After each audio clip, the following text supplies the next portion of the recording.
Hey golfers, I'm Drew Mahowald of Second Swing Golf here in the tour van at Second Swing Minnetonka, joined by Jake Montgomery for a head-to-head shaft comparison.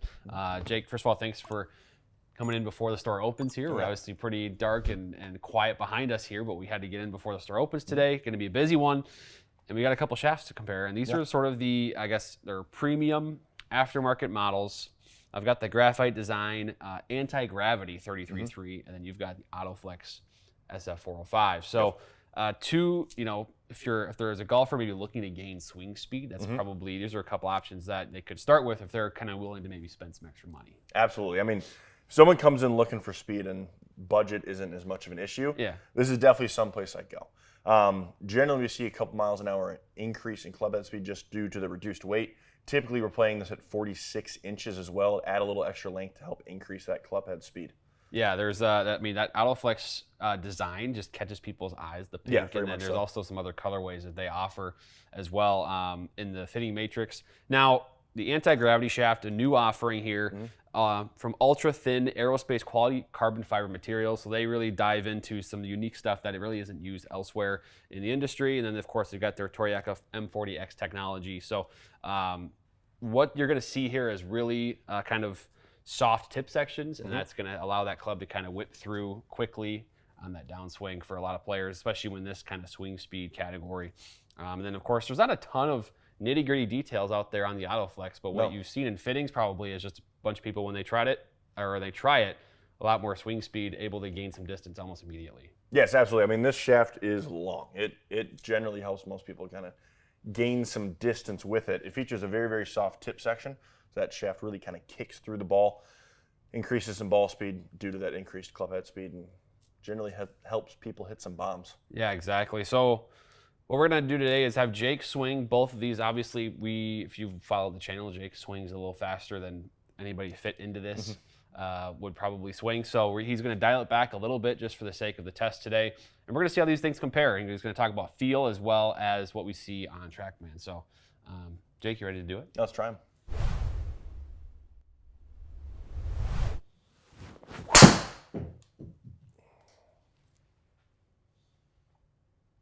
Pretty good start right there. I mean, the launch and spin numbers are pretty ideal there. Just didn't quite get the face through. Yeah.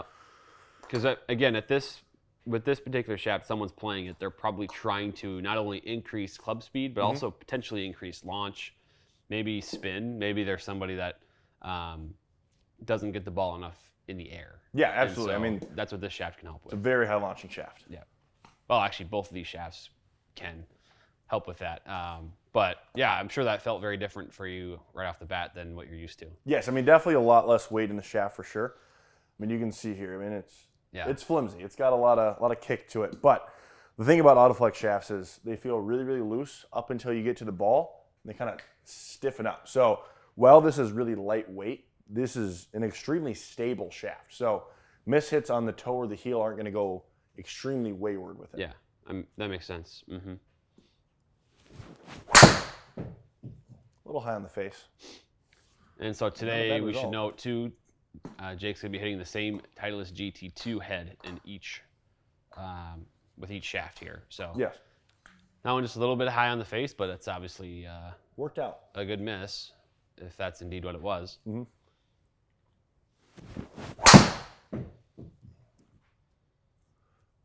For how light this shaft is, it does feel pretty controllable. Yeah. I'm gonna be curious to get your feedback on feel when you switch to the anti-gravity one. Yeah, I'm excited to try it. That one was a little out of the heel. Interesting. Okay. Spin came up a hair. Just another little push there. Yep. And that is your kind of tendency a little bit too, is you come inside to out, kind of like I do. And so to see that ball, maybe not with you're kind of laying back and not see it turn all the way over all the time is kind of expected. That does not surprise me, no. So we got some numbers here. We got 5 swings, and we kind of had the one, maybe call it an outlier that you hit off the heel, but we'll leave it for now. Yeah. Here's our data. So we've got, you're averaging about 100 club speed, the 146 on the ball speed, spin right at about 2,500. And again, for those that maybe had missed it, obviously Jake is taking it easy on the swing today for the sake of fitting. I guess with these shafts, nobody at 114 miles an hour club speed would probably play either one of these. But what do you think there? I mean, any of these numbers pop out at you? Anything on the dispersion pop out at you? I mean, right away I jumped to the launch and spin. That's mostly kind of what I look at when it comes to shafts. I mean, I look at ball speed as well, but kind of the launch and spin characteristics are really what I focus on. I mean, it's a higher launch angle, kind of a mid spin, pretty much right where I'd expect it to be. Now, I did have a couple shots in there, like I said, that kind of healer that I expected to see a lot more spin out of, and I think it was only at 2,600. Yeah. So I was very happy with kind of the spin rate performance out of the shaft. I thought coming in I might see kind of an average closer to 3,000 just with this being such a soft shaft, but it really kept my spin rate fairly low, which is a key to hitting a lot further. Yeah, I think especially these manufacturers, both club heads and shafts, are chasing high launch, low spin. And for you, given that you laid back on the speed to get your launch up as high as it did, is pretty good. And then also the spin didn't really go too high either. So it is managing the spin rate well while also giving you enough launch to get some good distance out of it. So. All right, now what we're going to do is we're going to switch into the anti-gravity shaft here, and then I'll be, again, very curious to know what you get for what your feedback is on the feel of this thing.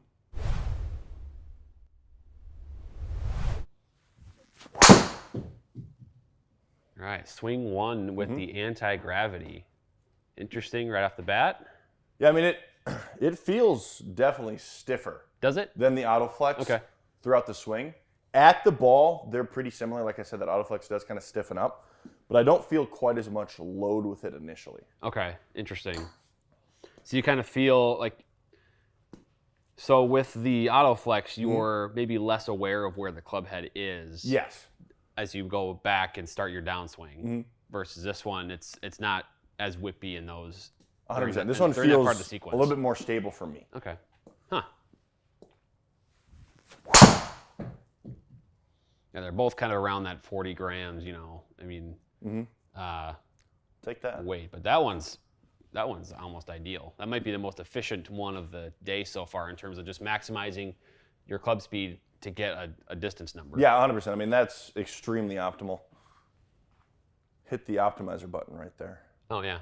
I think that's going to be pretty much, everything's pretty much in the blue. Yeah, in terms of, optimal numbers, that's actually spin right on the kind of the low window, but you technically got more total distance than is optimal to carry 1 yard off. So I mean, like you said there, that's pretty good. Yeah, at 100 miles an hour, those are about as efficient as the numbers get.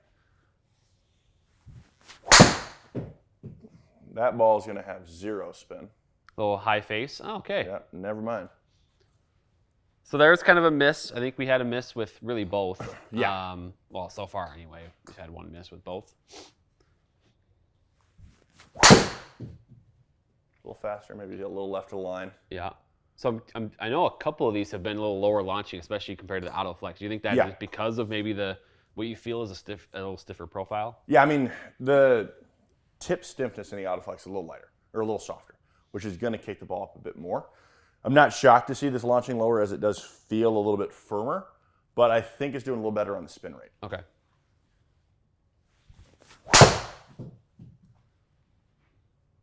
Oh, yeah. All right, so we've got some numbers here. We got dispersion here. I can kind of bring up both of those, and that's the carry dispersion for what it's worth. Yep. The total dispersion brings things a lot more close together in terms of distance, and even worth noting too, actually, if I were to remove this guy here from this sample here with the Graphite Design AntiGravity shaft, you get actually a pretty good dispersion, but also the distance goes up quite a bit. So all right, so we have these numbers here. I don't know what jumps out at you. If there's we talked about the differences in feel already. What are you noticing here? I think I'm actually surprised at the difference in launch and kind of height that we saw. 100%. The AutoFlex certainly gets that thing up in the air, but I think it seems like the anti-gravity shaft can be really beneficial for someone that might already hit the ball a little bit high, but is still looking to gain speed because that's obviously the profile of the shaft. So First thing that jumps out immediately, yes, is the height. 90 feet to 73, launch angle's a degree lower. Spin rate is almost 500 RPMs lower. So AutoFlex is definitely going to be a higher flying shaft. It's going to spin more. It's going to launch higher. The anti-gravity is going to inherently be a little bit lower. You can see in that spin rate, though, if you're a player that struggles with a little bit more spin, going to this anti-gravity could be a great way to gain distance because you're going to drop the spin rate but swing it a little bit faster. Yeah. Ball speed on the two is within a mile an hour. Clubhead speed was exactly the same, which I'm thankful for in this test because it really is kind of apples to apples. Yeah, there. really. Where you really kind of see the difference is the carry distance to the total. So the AutoFlex carried 10 yards further, but the total distance is identical just because that lower spin rate allowed the anti-gravity to roll to the cumulative distance, whereas the AutoFlex more so carried to that distance. Right. And we should note, too, I know up here in Minnesota for most of the year, I mean, granted this was kind of a dry spell, you know, we try to, I guess, emphasize carry distance 100%. A little bit, but there are climates or areas of the United States or of the world where, you know, that total distance, especially with driver, can be kind of a more accurate read on what you're going to see on the golf course. So it kind of depends on where you're playing there, but they both matter, and they're both worth noting that the total distance was really close. Carry distance, just because of the added launch and height of the AutoFlex, that gave that one the edge. I also wanted to note, too, that you had a tendency to kind of turn the ball over a lot better. Yes. You know, your draw showed up more with the anti-gravity shaft from Graphite Design. I probably also due to the profile there and not... you know, that club head wasn't lagging behind as much with the AutoFlex. It just felt more stable for me, for sure. As someone that swings a little faster than what these shafts are designed for, this felt closer to my norm than the AutoFlex did. So I felt a little more confident in turning that over. And that's why we see a little straighter dispersion on that. I wouldn't say that the anti-gravity is going to be inherently straighter for everyone. But for myself, if you're someone that's coming from a little faster swing speed, you want to go lighter, but you want something really stable, I think the anti-gravity is really, really good. If you have more of a moderate club head speed and you're really searching for distance, then the AutoFlex is a great one. Yeah, I mean, we want to test them out because they're both kind of in that, you know, obviously they're premium, you know, there's extra dollars to be paid for these. But they're both kind of lightweight, and they use very unique materials that you won't really find in most kind of stock offerings. And so that'd be fun to test. But I didn't expect to see this big a difference between these two. Now, granted, this is a small sample, and it could be a little bit different for you, the player in a fitting. 100%.